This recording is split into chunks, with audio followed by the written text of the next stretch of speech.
Hello everyone, কেমন আছেন সবাই? Welcome back to my channel wonder of creativity.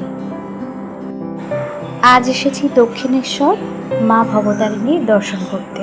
আর কাকতালীয়ভাবে দিনটি ছিল 31শে মে, দক্ষিণেশ্বর মন্দিরের প্রতিষ্ঠাতা দিবস। এই স্কাইওয়াকটার জন্য মন্দিরে পৌঁছানো ভীষণ সুবিধা হয়েছে। দুপাশে রয়েছে প্রচুর দোকান আর রয়েছে পূজার সামগ্রী।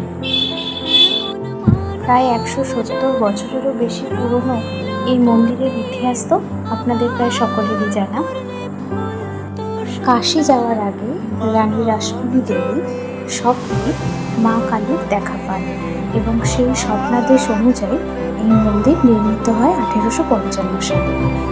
এখানে মা কালী ভবতারিণী রূপে পূজিত হন।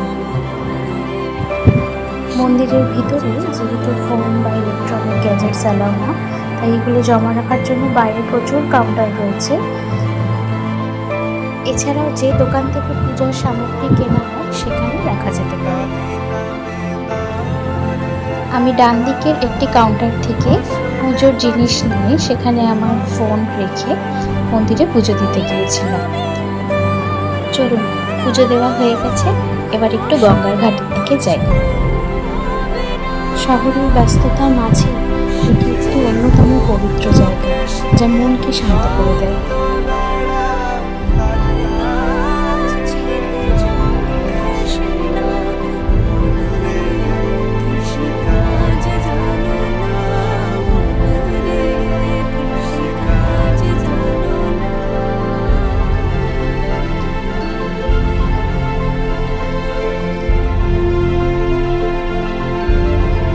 মন্দির চত্বরে গঙ্গার ধারে রয়েছে 12টি শিব মন্দির।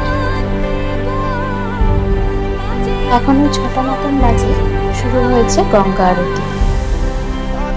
আপনি বছরে যে সময় দক্ষিণেশ্বর আসন না কেন, মানুষের ভিড় আপনি কখনোই কম দেখবেন না।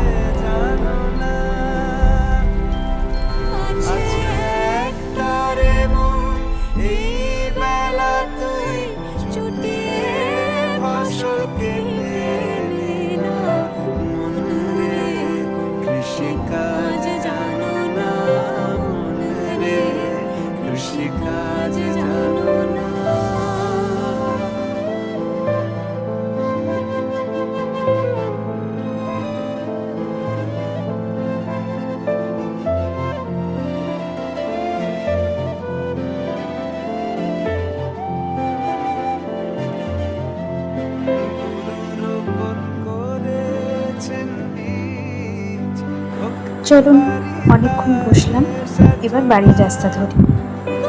ভবতারিণী আপনাদের সকলের মনের ইচ্ছা পূর্ণ করুন, সকলকে ভালো রাখুক, সকলকে সুস্থ রাখুক। আমাদের ছোট্ট ব্লগটা কেমন লাগলো জানাবেন। ভালো লাগলে একটা লাইক করে সবার সাথে শেয়ার করে দেবেন আর চ্যানেলটা সাবস্ক্রাইব করে দেবেন। সবাই ভালো থাকবেন, সুস্থ থাকবেন।